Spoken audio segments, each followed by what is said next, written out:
Good morning, ladies and gentlemen. I hope everyone can hear me. Perfect. All right, my name is Musa Makoni. I'm a trading specialist at gt247.com.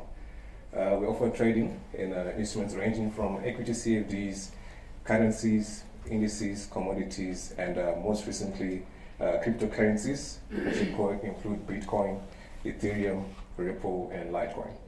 All right, so I'm going to be briefly talking about fundamental analysis. I'd like to say we can't run away from fundamental analysis because it's all around us. We deal with it every day in our personal lives, in business, at work, and in everything that we do. So I'm just going to describe it in the best way that I can so that you can at least have an idea of what the bigger picture is. That's what I would like to call it. I like to call fundamental analysis the bigger picture. So there are a number of definitions for fundamental analysis. You can find literally hundreds of them. But today I'm going to use this one. Fundamental analysis is a method of securities research that focuses on a company's operational and financial situation and future prospects, rather than the level of its share price related to the market. In brackets, technical analysis. That's what Barry is going to be talking about later on. I had to make that comparison to technical analysis because we are going to be talking about that afterwards. So, what's the goal of fundamental analysis? It's an attempt to understand and predict the intrinsic value of stocks based on an in-depth analysis of various economic, financial, qualitative, and quantitative factors. Okay, all right, that's the boring stuff. Now, what's the bigger picture? Why use fundamental analysis? What's the whole point? So the whole idea is to try and forecast future stock prices, right? How is this possible? You combine economic, industry, and company analysis to derive what they call a stock's current fair value, or other economic textbooks will say intrinsic value. And based on that, you can now forecast what the future value can be, right? Okay, then so what? You have the intrinsic value. What does that mean for you as a trader or investor? If the fair value is not equal to the current stock price, let's say, for example, a stock is trading at 10 Rand. You do your fundamental analysis using some scientific methods that you might apply, and you get a fair value of, say, 7 Rand. Typically, that would mean that the stock is either, or rather, in this particular example, that would mean the stock is currently overvalued, right? Because we're saying the stock is trading at 10 Rand in the market. I've done my calculation, and it's giving me a value 7 Rand.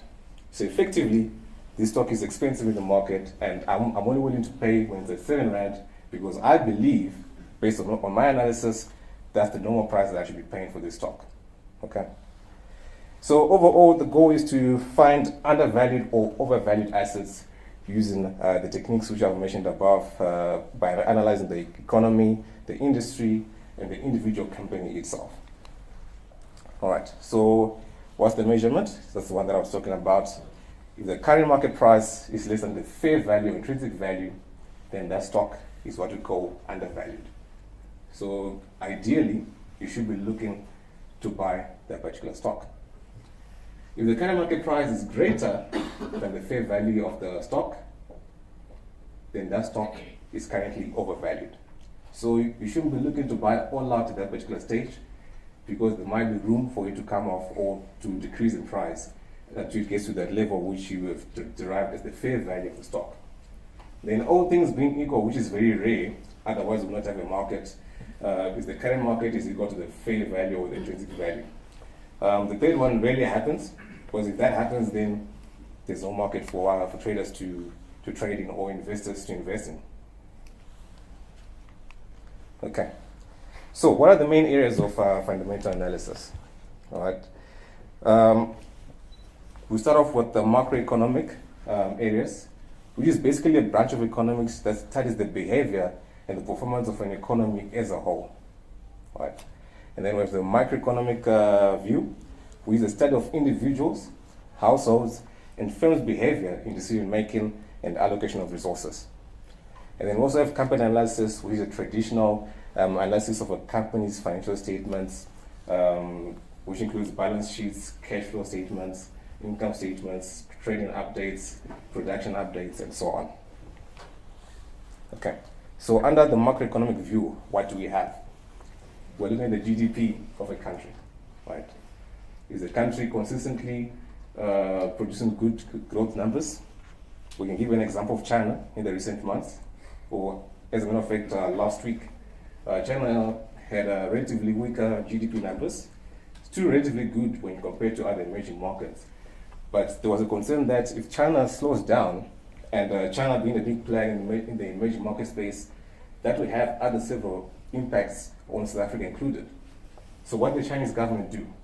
Immediately after the numbers came out, regulators from China came out and said, listen, we're going to put up measures to improve liquidity in the market.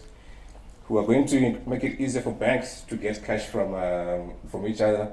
We're going to make it easier for corporates to get credit and finance their business.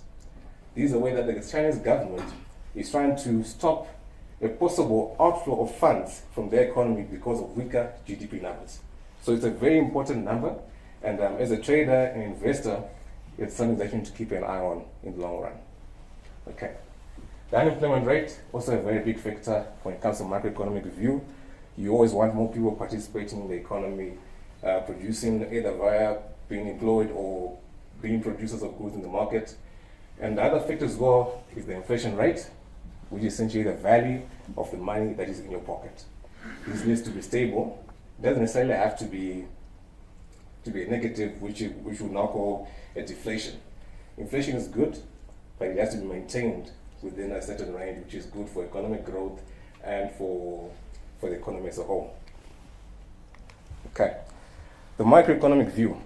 These are the things that affect you and I on a daily basis. Price of goods, individual expenditure. What are you willing to spend on your groceries, on your clothes, on fuel? How much of those goods are you buying? Are you still buying 2 cases of milk, or are you now buying 1? Consumption as a whole ranges from consumption on goods from clothing, food, and anything else that you consume as a consumer in your day-to-day life. If you're a producer, how much are you still producing?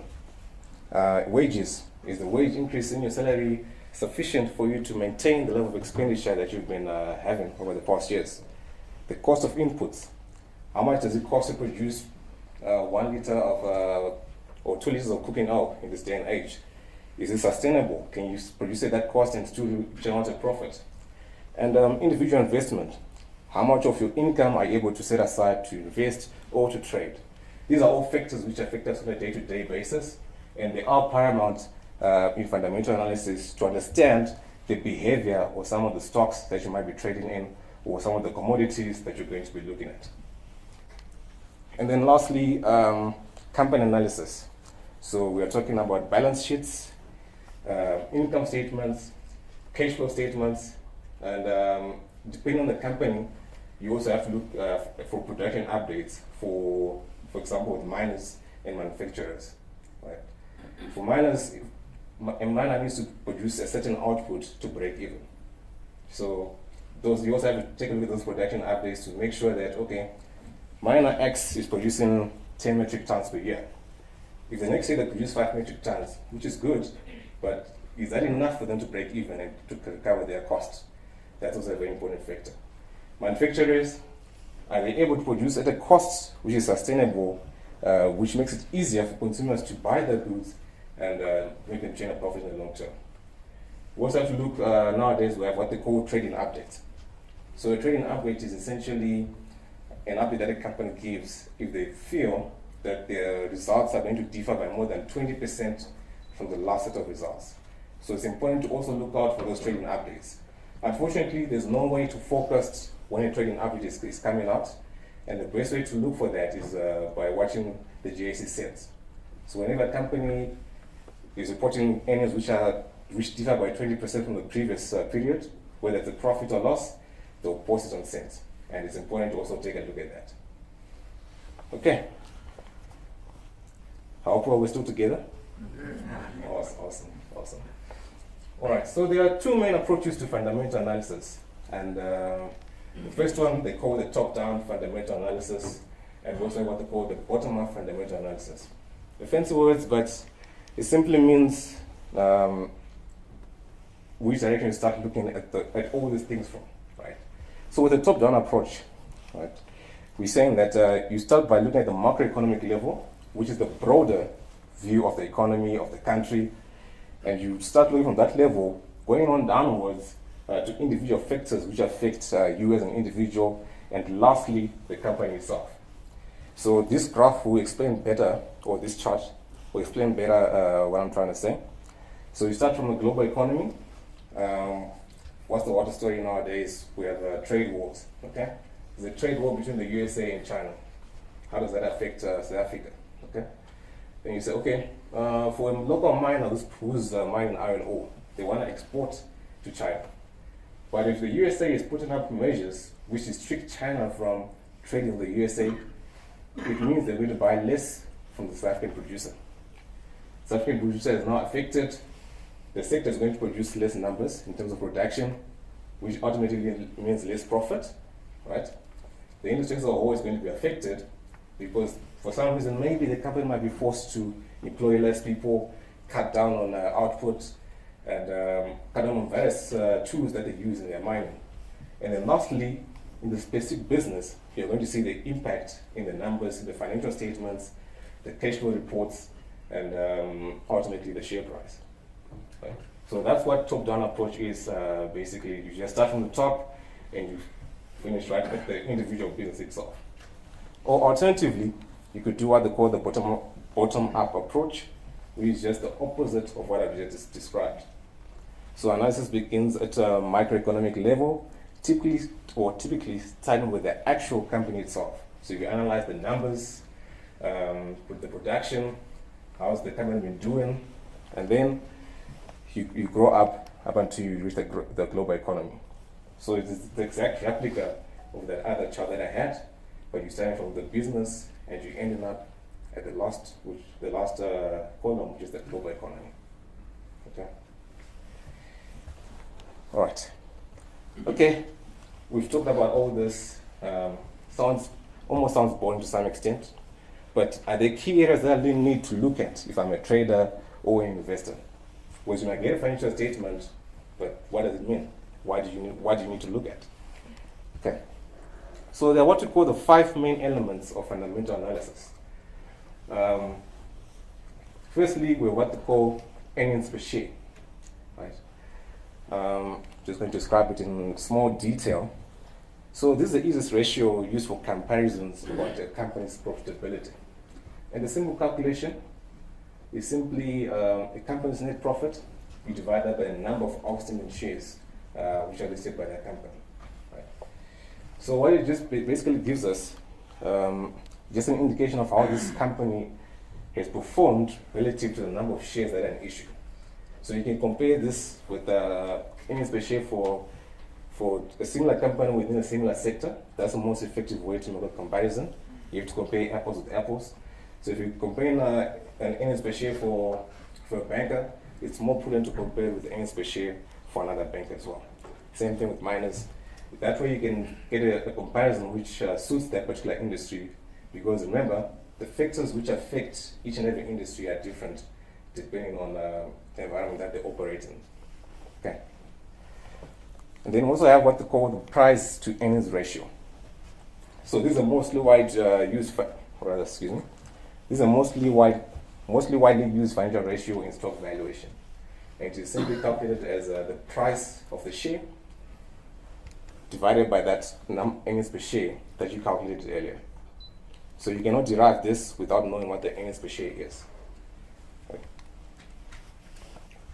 Also, with this ratio, you also have to compare it with similar companies in a similar industry, which even better if they are affected by the same type of environments.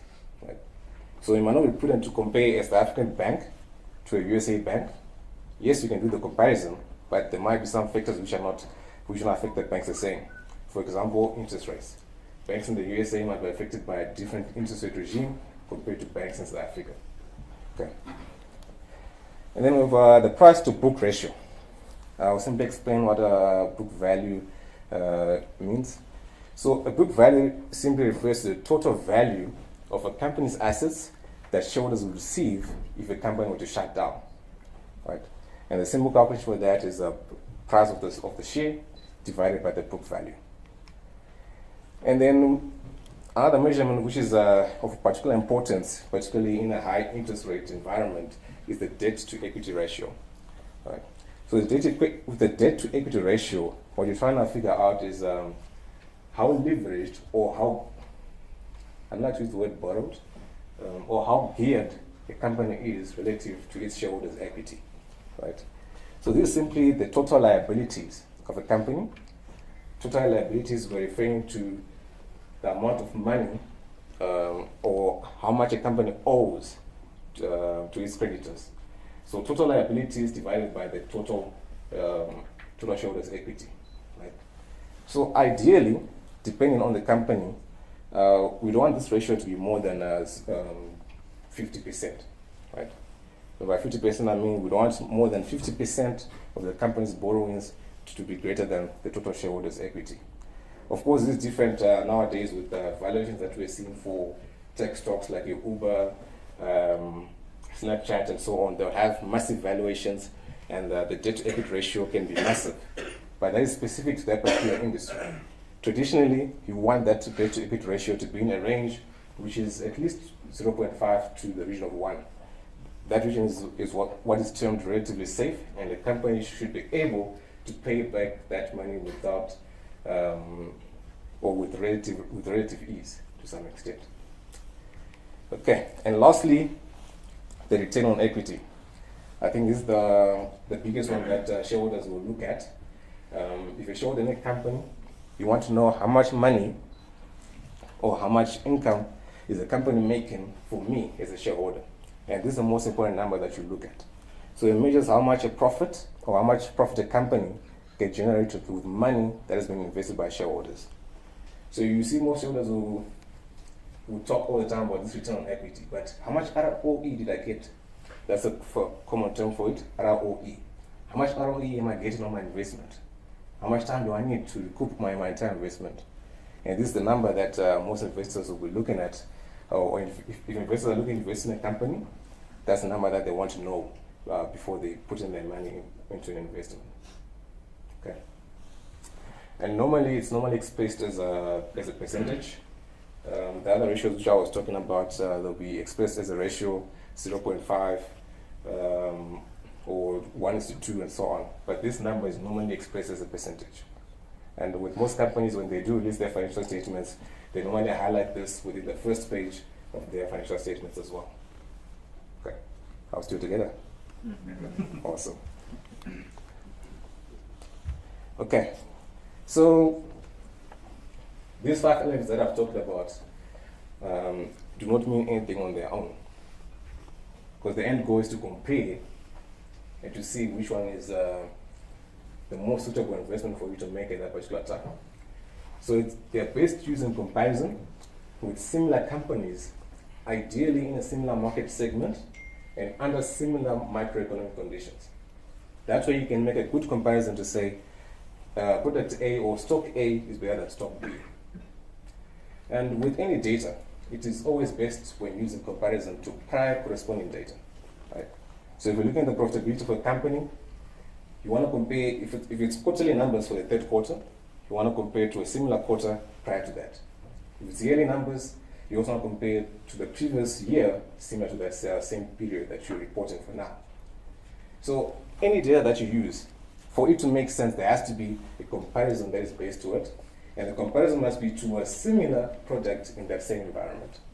Of course, there are instances where we can compare between the different asset classes, the different shares, but it's always best for an investment decision to compare apples to apples. Okay. So what the comparison allows you to have is simply a measurement to say, okay, this was better than A, and this was better than B, or this was worse than A, or this was worse than B. So that's what we're trying to achieve with this whole thing. Okay. So I have 2 snippets of a financial report from Clicks.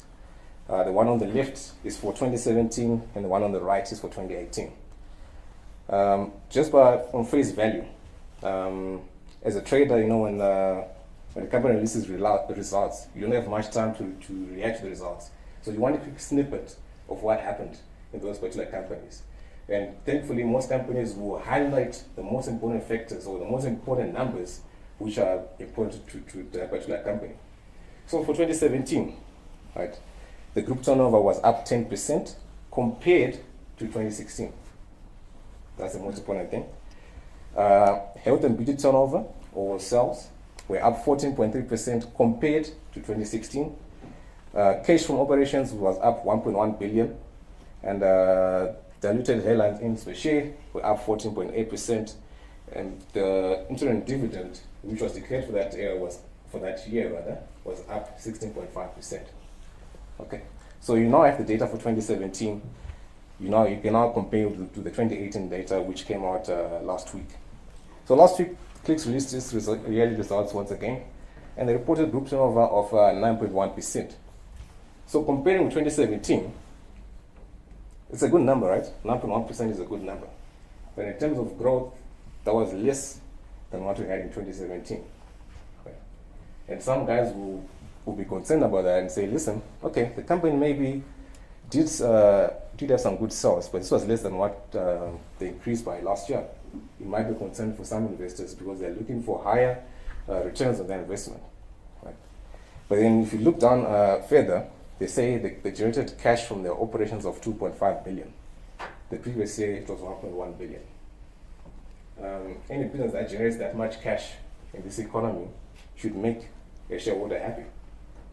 And to that extent, you might say, okay, listen, the cash generated from the operations is quite good.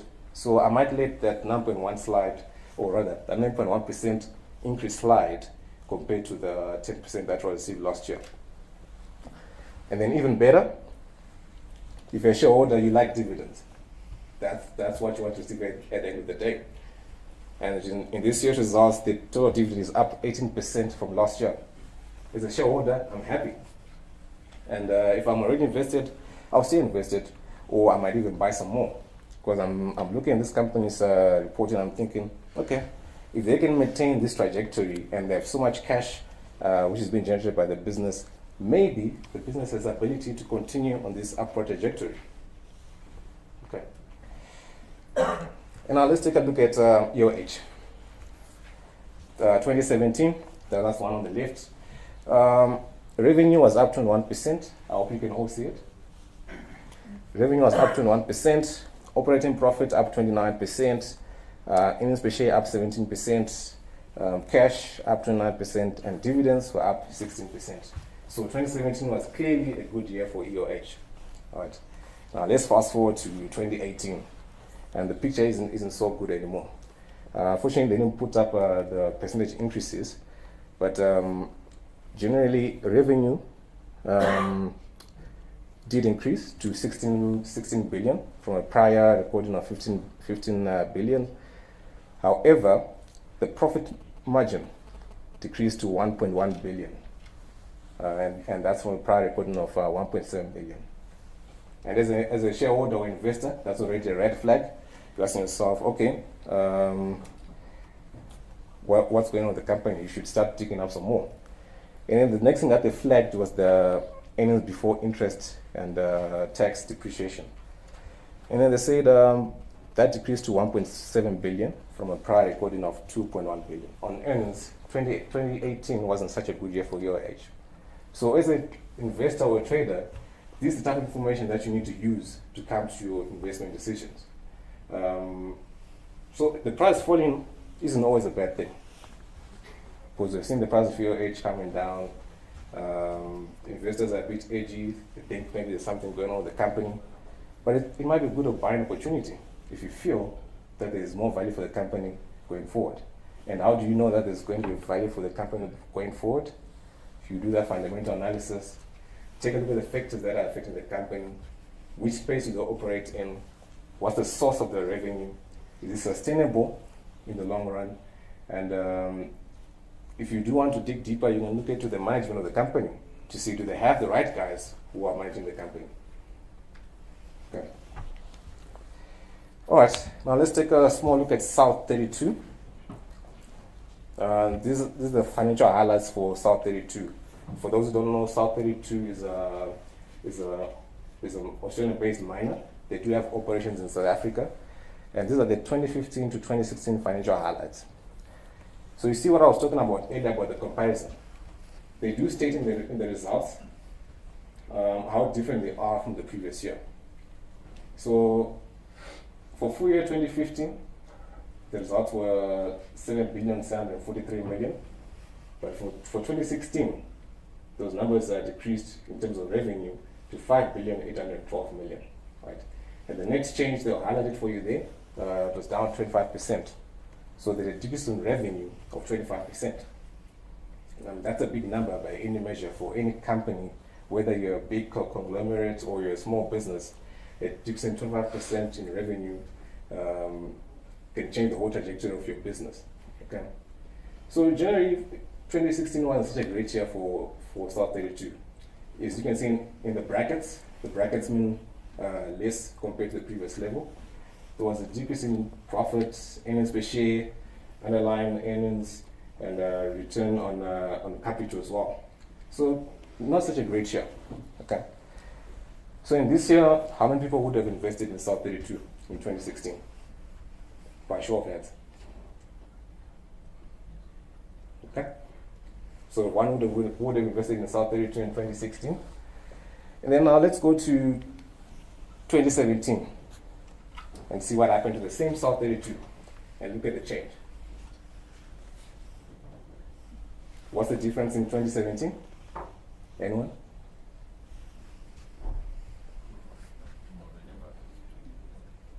As you can see, there was a change. Just look at the revenue numbers. 20% change. So the person who bought in 2016 is smiling in 2017. So it's not always good to look at things in the short term. You want to have the bigger picture. So coming off my first point where I said you want to have the bigger picture with this company, where are they going, what measures they have in place to remain profitable, and so on. So in 2017, the person who bought in 2016 would be smiling to the bank. They would earn a nice profit. The return, so basic earnings per share increased to 23.2% from a prior decrease of 30.3%, and also got paid out a healthy dividend of 10 US cents per share. So sometimes you have to ride out these headwinds in the markets for you to derive the full benefit with some of these companies.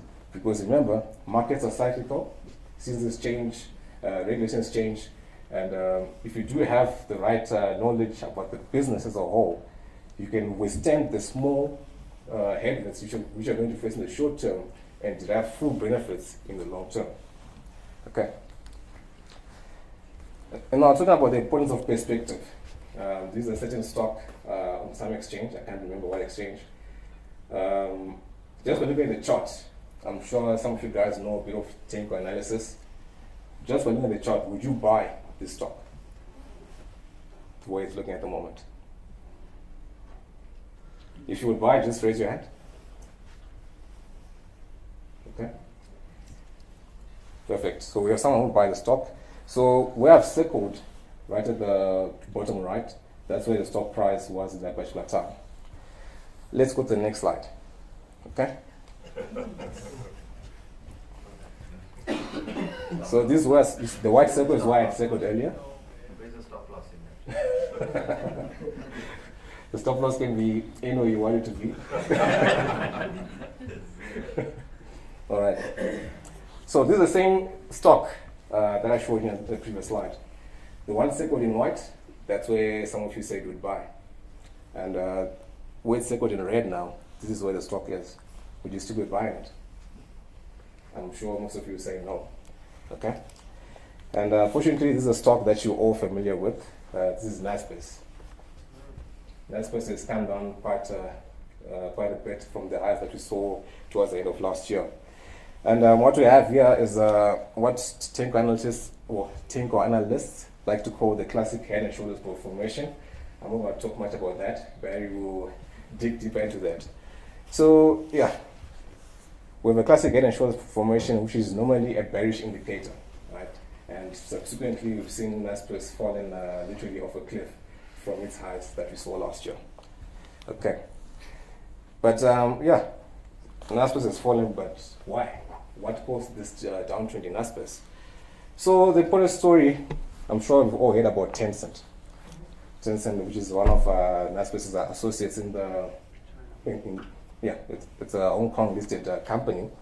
And the company reported what we call a rare decline in net income and revenue for the second quarter in 2018. And this was due to a lack of sales in some of its popular online games. When I struggle to comprehend it, but online gaming is such a huge market in China. And Tencent is one of the big players in that space in China. And what has caused this decline in sales? Chinese regulators came up and said, listen, some of the games are too addictive for young people. You need to cut down on the time. You need to restrict people who are playing these games. And as a result of that, the Chinese government is saying, listen, we're not going to approve any more games, or we're going to impose more stringent measures before we approve any more games going forward. Right? And Naspers having a big shareholding in that particular company. And if you dive deeper into Naspers' results, we see that a big chunk of their income has been coming from Tencent over the past few years. And that's a big concern for investors. Right? So yes, technically we do have a head and shoulders formation. But the bigger picture is telling us the story is all because of Tencent. So this is why it's important to read widely about companies, about where the revenues come from, what drives the business, if they're involved in multiple businesses, what's the cash cow for that business, and what's been performing in the past. And the other thing as well, lastly, which has affected Naspers and Tencent, is that we do have what you call a bearish sentiment in tech stocks in the world right now. So this started with your Teslas, Amazon, what they call the FANG stocks. So Facebook, Amazon, Alphabet, Netflix, and Google. So people are generally bearish about those stocks. And subsequently, this has affected Tencent, and on the JSE, we suffered through Naspers. Okay. All right. So that's all from me in a nutshell. I hope the presentation was useful. I hope you learned something that you can use in your trading and investing as well.